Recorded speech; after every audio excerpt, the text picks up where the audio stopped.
nous allons donner de la profondeur de champ à cette photographie. C'est-à-dire que l'arrière-plan ici sera flou, alors que la statue du sphinx au premier plan restera nette. Je commence par dupliquer le calque.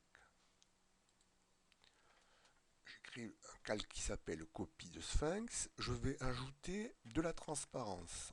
Donc je fais un clic droit sur ce calque et ajouter un canal alpha.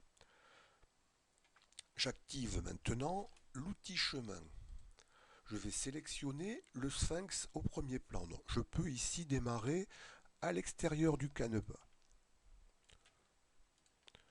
Je peux, il est même conseillé de le faire, zoomer pour être plus précis.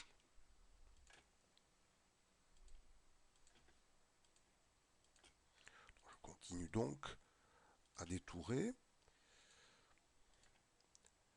Je peux me déplacer ici dans la fenêtre de navigation. Je fais un clic gauche et un clic glissé. Je continue donc à détourer le sphinx.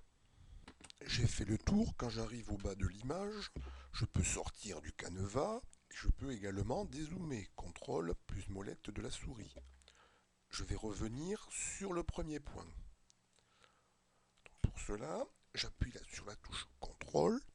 Je reviens sur le premier point. Quand les deux cercles apparaissent, je fais un clic gauche. Je transforme maintenant mon chemin en sélection. Je vais dans les options de l'outil et je clique sélection depuis le chemin. Je vais supprimer tout ce qui est autour du sphinx. Donc pour l'instant, c'est le sphinx qui est sélectionné.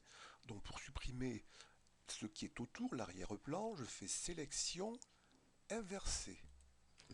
J'appuie sur la touche supprimer du clavier. Apparemment sur l'image, il ne s'est rien passé, mais si je regarde le calque ici, copie de sphinx, je m'aperçois que la partie autour du sphinx, représentée par un damier, a bien été supprimée. Je n'ai plus besoin de ma sélection, je fais sélection, aucune. Si je ne veux plus voir le chemin, je clique sur n'importe quel outil pour faire disparaître le tracé du chemin. Il faut maintenant mettre un flou à l'arrière-plan. Je reviens sur le calque d'arrière-plan, le calque sphinx, et je vais mettre un flou. Donc menu filtre, flou, flou gaussien. Je peux me déplacer ici. Je cible par exemple la pyramide. Je vais mettre un flou de 20 pixels environ. Donc 20 pixels. Je clique dans le champ vertical. Il y a également 20 pixels. Je valide. Voilà, le premier plan est net, la statue est nette, alors que l'arrière-plan est flou, cela donne une impression de profondeur de champ.